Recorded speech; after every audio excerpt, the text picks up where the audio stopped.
wish to recognize the presence of the Honorable Minister of Education, Arts, Sports and Culture, who is also our guest of honor, Senator David Coulthard. And I also wish to recognize Honorable Ministers, Deputy Ministers and senior government officials from Zimbabwe, those from outside Zimbabwe who are here present, fellow participants in the ICTE education and cooperating partners, sectors who have gathered at this summit, conference organizers, and also invited guests, ladies and gentlemen. What I will try and do in the short space of time I have been given is just to give you an overview of our perceptions and also our activities in so far as ICTs in the education sector are concerned. It is our pleasure to have been invited to this summit, and I must thank the Ministry of Education and the organizers for remembering the Ministry of ICT in this regard. We often hear gatherings discussing ICTs from newspapers or from the radio, and yet I think it is only in order that whenever there is an event which is ICT related being conducted here or elsewhere, where our locals are participating, I think it is only fair if we are also informed, because we indeed can contribute to the debates and the discussions going on with those fora. This particular summit, when I looked at it, I saw that it was talking about ICTs in education and also in Southern Africa. And as a ministry, we are also very much involved in other aspects which promote ICTs in education. I'm talking now about the infrastructure. I'm talking about the applications, and we collaborate with other partners within the region. And so we are so delighted, and guest of honor, please, we thank you very much and your team for inviting us. I want perhaps to reflect a little bit on the origins and the importance of the ICTs per se, not specifically focusing on the education in this regard. I'm sure some of you recall that there was a move in the whole world to try and sensitize nations about ICTs, which culminated in the World Summit on the Information Society.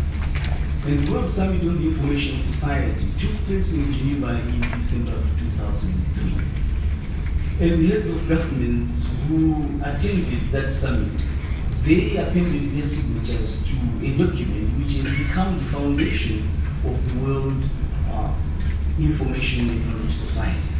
And this document speaks very clearly as to how the nations are expected to adopt, deploy, and use ICTs for national transformation. And we in Zimbabwe, we are very fortunate because not only that we were represented at that summit, but we also were charged, we were tasked to do something as a nation. I wish to perhaps read for you some of the objectives, goals and targets which we agreed in their plan of action in Geneva 2003. They say here, I quote, to connect villages with ICTs and establish community access points. To connect universities, colleges, secondary schools and primary schools with ICTs. And then to connect scientific and research centers with ICTs. I have taken only 3, but no, there is also a 4th one which I think is important. To connect public libraries, cultural centers, museums, post offices, and archives with ICTs. And then it talks about the health sector, but there is one which I think is very important, which speaks to adapt all primary and secondary school curricula to meet the challenges of the information society, taking into account the national circumstances. And then it says also to encourage the development of content and to put in place the technical conditions in order to facilitate the presence and use of all world languages on the internet. I have selected these targets, goals, as reflected in the manufacturing of the WSIS 2003. The ones I have read to you are really central to what this summit is focusing on. When we speak about connecting schools, secondary schools, research centers and universities, we are talking education.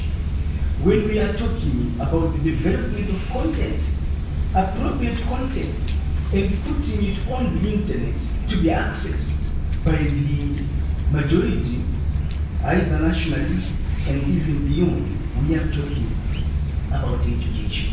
And I think this is very, very important to consider.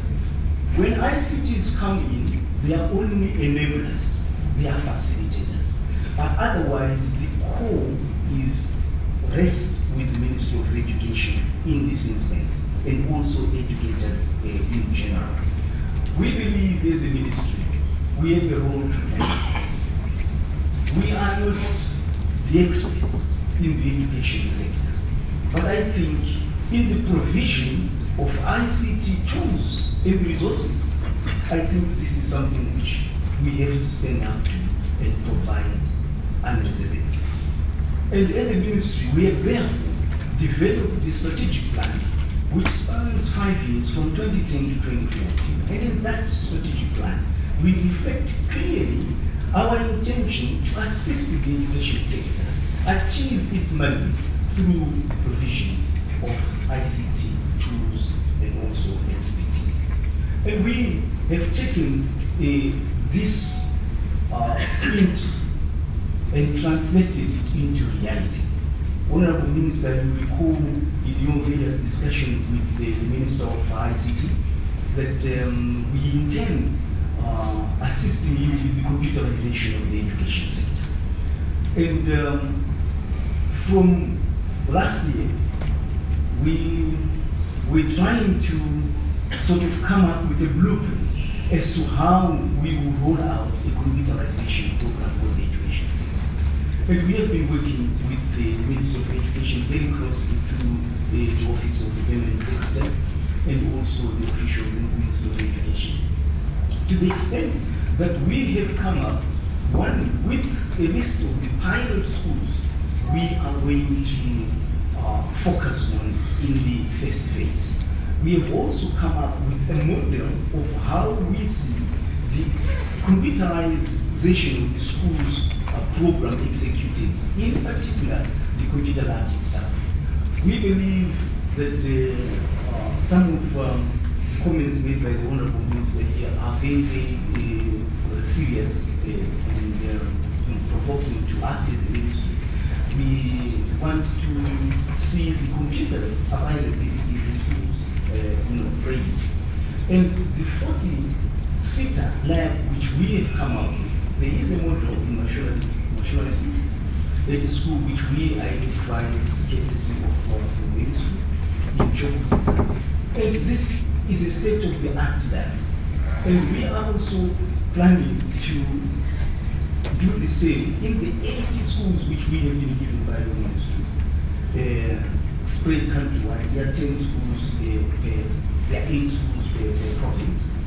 And even when we traveled to Victoria Falls, we passed through Georgia, because there is also a lab there which we are setting up as a model.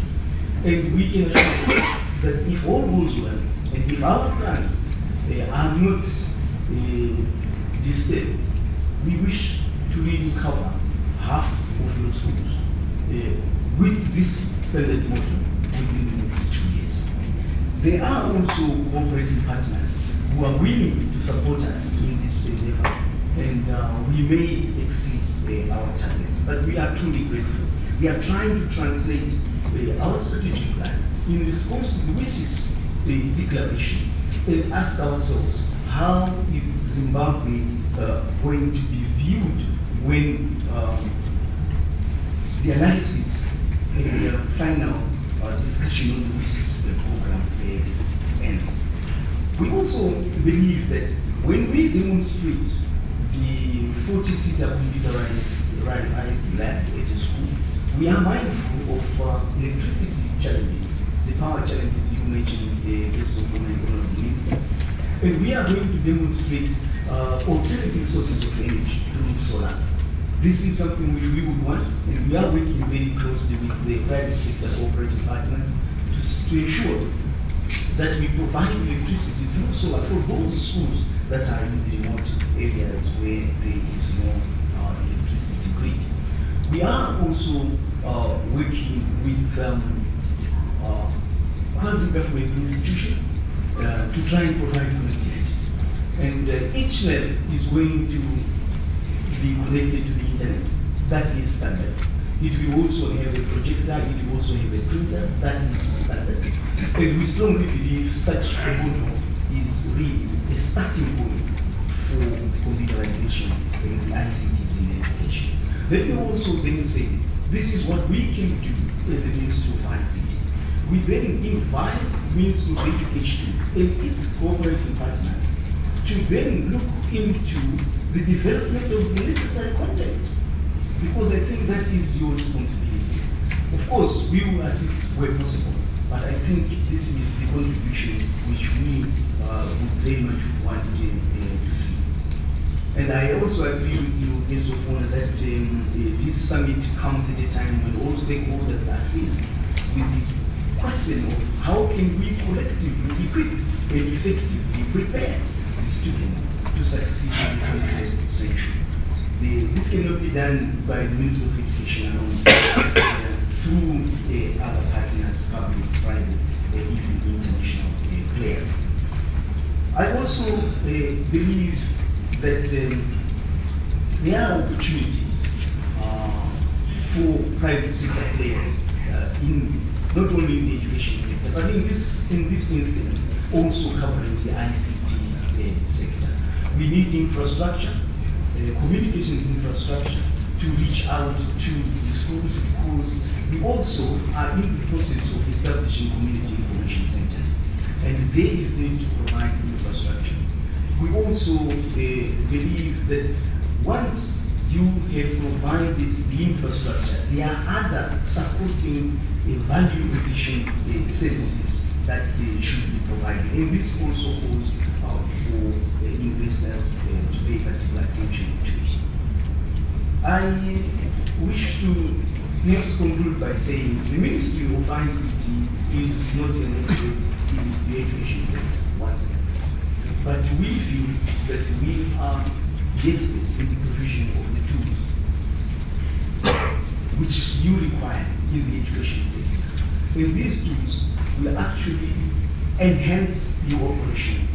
The tools will support your deliverables in the discharge of your mandate and duties. We also wish to thank for the continued dialogue between the Ministry of Education and our ministry, and also between the private sector and ourselves. And we together definitely will achieve the goals which we have set ourselves.